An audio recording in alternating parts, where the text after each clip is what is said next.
નમસ્તે મિત્રો, મારી યુટ્યુબ ચેનલમાં આપનું સ્વાગત છે। આજે આપણે વટ સાવિત્રી વ્રત કેવી રીતે કરવું, તેનું મહત્વ શું છે, તેમની વાર્તા અને તેમની પૂજા વિધિ વિશે જાણીશું। વટ સાવિત્રી વ્રત એ ભારતભરમાં પરિણીત મહિલાઓ દ્વારા ઉજવવામાં આવતા સૌથી મહત્વપૂર્ણ હિન્દુ તહેવારોમાંનો એક છે। આ પવિત્ર વ્રત સાવિત્રીને સમર્પિત છે, જે પ્રતિકૂળતાનો સામનો કરવા માટે પ્રેમ, દ્રઢ નિશ્ચય અને હિંમત માટે જાણીતી સમર્પિત પત્ની છે। ખૂબ જ ભક્તિભાવથી ઉજવવામાં આવતું વટ સાવિત્રી વ્રત આયુષ્ય, સમૃદ્ધિ અને પતિઓનું સુખાકારી તેમજ વિવાહિત જીવનને સુમેળ અને શક્તિ સુનિશ્ચિત કરવા માટે મનાવવામાં આવે છે। આપણે વટ સાવિત્રી વ્રત, સત્યવાનની દંતકથા અને આ શુભ પ્રસંગ સાથે સંકળાયેલ પૂજા વિધિઓ સહિત અન્વેષણ કરીશું। આ વ્લોગ તમને ઉપવાસના આધ્યાત્મિક મહત્વ વિશે માર્ગદર્શન આપશે અને આ દિવસને શ્રદ્ધા અને ભક્તિ સાથે ઉજવવામાં મદદ કરશે।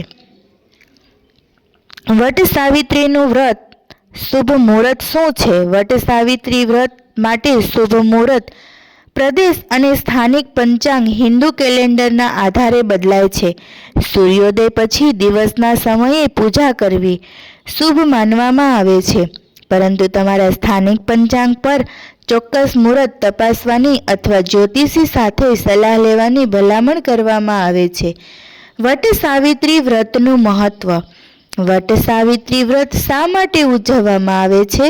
વટ સાવિત્રી વ્રત પરિણીત સ્ત્રીઓ દ્વારા તેમના પતિના લાંબા આયુષ્ય અને સમૃદ્ધિ માટે પ્રાર્થના કરવા અને લગ્ન જીવનમાં પ્રેમ અને ભક્તિના બંધનને મજબૂત બનાવવા માટે ઉજવવામાં આવે છે। સાવિત્રી અને સત્યવાનની પૌરાણિક કથાને કારણે આ વ્રતનું વિશેષ મહત્વ છે, જે બલિદાન, પ્રેમ, શ્રદ્ધા અને પ્રતિબદ્ધતાનું પ્રતીક છે।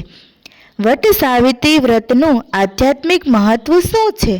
આ ધાર્મિક વિધિ ફક્ત પતિની સુખાકારી સુનિશ્ચિત કરવા માટે જ નથી, પરંતુ લગ્નના પવિત્ર બંધનને ફરીથી મજબૂત બનાવવા માટે પણ છે। આ પૂજા મૃત્યુના દેવતા ભગવાન યમને આહુતિ આપે છે કે તેઓ પતિના સુખાકારી માટે દીર્ઘાયુષ્ય અને આશીર્વાદ આપે છે। ઉપવાસ રાખવાની આધ્યાત્મિક લાભ થાય છે, જેમાં ધીરજ, શિસ્ત અને શક્તિનો વિકાસ સામેલ છે। સાવિત્રી અને સત્યવાનની દંતકથા. વટ સાવિત્રી વ્રત પાછળની વાર્તા શું છે? સાવિત્રી અને સત્યવાનની વાર્તા હિન્દુ પૌરાણિક કથાઓમાંની એક સૌથી સુંદર અને પ્રેરણાદાયક વાર્તા છે। તે સાવિત્રી, એક સમર્પિત પત્ની અને તેના પતિ સત્યવાનની આસપાસ ફરે છે, જેનું યુવાનીમાં મૃત્યુ થવાનું નક્કી હતું। દંતકથા અનુસાર સાવિત્રી એક રાજકુમારી અને રાજા અશ્વપતિની પુત્રી હતી। તેણીએ સત્યવાન સાથે લગ્ન કર્યા, જે એક શાપિત રાજકુમાર હતો, અને તેમના લગ્નના 1 વર્ષમાં તેનું મૃત્યુ થવાનું નક્કી હતું। સત્યવાનના મૃત્યુ વિશે જાણતા હોવા છતાં સાવિત્રીએ તેની સાથે લગ્ન કરવાનો નિર્ણય લીધો। તેના મૃત્યુના દિવસે મૃત્યુના દેવતા યમ સત્યવાનના આત્માને લેવા પહોંચ્યા। જોકે પ્રેમ અને ભક્તિથી ભરપૂર સાવિત્રી યમના પતિના આત્માને લઈ જતા તેની પાછળ ગઈ। તેની ભક્તિ, શક્તિ અને બહાદુરીથી પ્રભાવિત થઈને યમે તેને એક વરદાન આપ્યું। સાવિત્રીએ પોતાની બુદ્ધિ અને દ્રઢ નિશ્ચયથી આ વરદાનનો ઉપયોગ ચતુરાઈથી પોતાના પતિને પાછો જીવિત કરવા માટે કર્યો। સત્યવાનનું પુનર્જીવન થયું અને આ દંપતી હંમેશા સુખી જીવન જીવ્યું। સાચા પ્રેમ, દ્રઢ નિશ્ચય અને શ્રદ્ધાથી આ વાર્તા વ્રત સાવિત્રી વ્રતનો મુખ્ય ભાગ છે, અને તે પત્નીને તેના પતિ પ્રત્યેની ભક્તિની શક્તિનું પ્રતીક છે। વ્રત માટે વાર્તા શા માટે મહત્વપૂર્ણ છે? સાવિત્રી વાર્તા શીખવે છે કે અતૂટ શ્રદ્ધા અને પ્રેમ સૌથી પડકારજનક પરિસ્થિતિઓને પણ દૂર કરી શકે છે. તે પરિણીત સ્ત્રીઓને તેમના સંબંધોમાં વફાદારી, પ્રતિબદ્ધતા અને બલિદાનના મૂલ્યોને જાળવી રાખવાની યાદ અપાવે છે. આ વાર્તા પ્રાર્થના અને નિશ્ચયની શક્તિનું પણ પ્રતીક છે, જે દર્શાવે છે કે સાચી ભક્તિ વ્યક્તિના જીવનમાં આશીર્વાદ અને સમૃદ્ધિ લાવી શકે છે. વટ સાવિત્રી વ્રત પૂજા વિધિ, ધાર્મિક વિધિઓ અને ઉજવણીઓ. ઘરે વટ સાવિત્રી વ્રત પૂજા કેવી રીતે કરવી? ઉપવાસની તૈયારીઓ કરો. દિવસની શરૂઆત શરીર અને મનની શુદ્ધિ અને શુદ્ધિકરણથી થાય છે. ઉપવાસ કરતી સ્ત્રી પૂજા શરૂ કરવા પહેલાં વહેલી સવારે પવિત્ર સ્નાન કરવું જોઈએ. આ ઉપવાસ સામાન્ય રીતે દિવસ દરમિયાન ખોરાક કે પાણી વિના રાખવામાં આવે છે, પરંતુ કેટલીક સ્ત્રીઓ વ્યક્તિગત પસંદગીઓ અને સ્વાસ્થ્યના વિચારણાઓને આધારે ફળો કે પાણી લેવાનું પસંદ કરી શકે છે. પૂજા સ્થળ ગોઠવવું. ધાર્મિક વિધિઓ શરૂ કરવા માટે શુભ સમય પસંદ કરો. ભગવાન વિષ્ણુ, સાવિત્રી અને સત્યવાનની મૂર્તિ અથવા છબીવાળી વેદી સ્થાપિત કરો. વાતનું વૃક્ષ, બરગદ અથવા વડનું વૃક્ષ. આ વિધિ વડના ઝાડની છાયા હેઠળ કરવામાં આવે છે, જેને વડનું વૃક્ષ પણ કહેવાય છે. જો વડનું વૃક્ષ ઉપલબ્ધ ન હોય તો તમે વેદી પણ ઝાડની ડાળી અથવા ઝાડનું ચિત્ર મૂકીને પ્રતીકાત્મક પ્રતિનિધિત્વ કરી શકો છો. ફૂલો, ધૂપ અને કુમકુમ, ચોખાના દાણા, ફળો અને મીઠાઈઓ જેવી પવિત્ર વસ્તુઓથી વેદીને શણગારો. ભગવાન વિષ્ણુ અને ભગવાન યમની પૂજા કરો.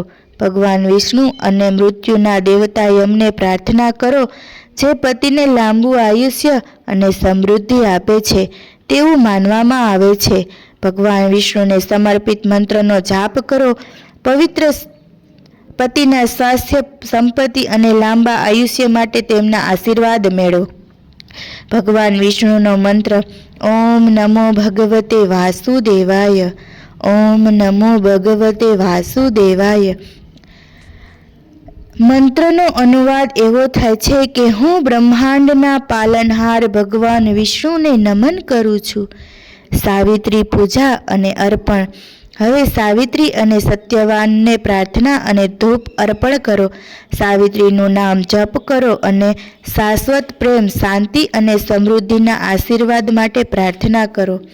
પતિના સ્વાસ્થ્ય માટે પ્રતિજ્ઞા અને પ્રાર્થના. પૂજા દરમિયાન સ્ત્રીઓ તેમના પતિના લાંબા આયુષ્ય અને સુખાકારી માટે પ્રાર્થના કરે છે. એવું પણ માનવામાં આવે છે કે આ વિધિ લગ્ન જીવનમાં શાંતિ, સમૃદ્ધિ અને ખુશી લાવે છે. વાત વૃક્ષની વિધિ કરવી. પવિત્ર દોરો બાંધો. વડના ઝાડની આસપાસ એક પવિત્ર લાલ દોરો મૌલી બાંધવામાં આવે છે અને સ્ત્રી તેના પતિના સ્વાસ્થ્ય અને લાંબા આયુષ્ય માટે પ્રાર્થના કરતી વખતે ઝાડની આસપાસ 3 વખત ફરે છે. પવિત્ર દોરો બાંધવો એ પત્ની અને પતિ વચ્ચેના બંધનનું પ્રતીક છે, જે પવિત્ર પ્રતિજ્ઞાઓ અને અતૂટ પ્રતિબદ્ધતાનું પ્રતિનિધિત્વ કરે છે. પ્રાર્થના અને પ્રસાદ સાથે પૂજાનો અંત કરો.